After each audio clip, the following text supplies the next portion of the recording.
Respected media and guest అందరికీ నమస్కారం. Good evening. The 100 cinema గురించి చెప్పాలంటే నాకు ఫస్ట్ సజ్జిద్ సార్ గురించి మాట్లాడాలి. నాకు ఫస్ట్ టైం అంటే ఎప్పుడు కొరియోగ్రాఫర్స్కి హోల్ స్టోరీ చెప్పరు. ఫస్ట్ టైం నేను ది 100 కథ విన్నప్పుడు నాకు కూడా మొత్తం కథ చెప్పారు అనే ఫీలింగ్ ఇచ్చింది ఆ టైంలో నాకు.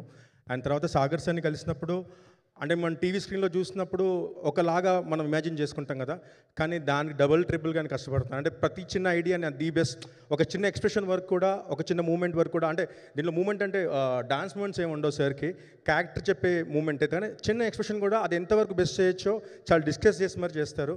Thank you sir. సెట్లో కూడా చాలా సపోర్టివ్గా ఉన్నారు.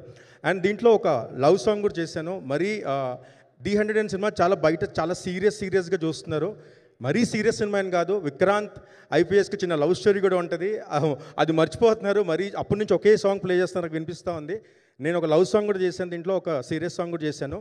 ఇది ఒక విధంగా నాకు ఈ సినిమా ఒక డైరెక్షనల్ ఎక్స్పీరియన్స్ అని చెప్పొచ్చు సార్. ఎందుకంటే ఒక సాంగ్లో కథ చెప్పడం అనేది నాకు చాలా కొత్తగా అనిపించింది. ఏంటంటే ఒక సీరియస్ జోన్లో ఒక మౌంటైన్స్తో ఒక ఓన్లీ ఎక్స్ప్రెషన్స్తో సెటప్స్తో ఒక డైరెక్షనల్ ఎక్స్పీరియన్స్లా అనిపించింది.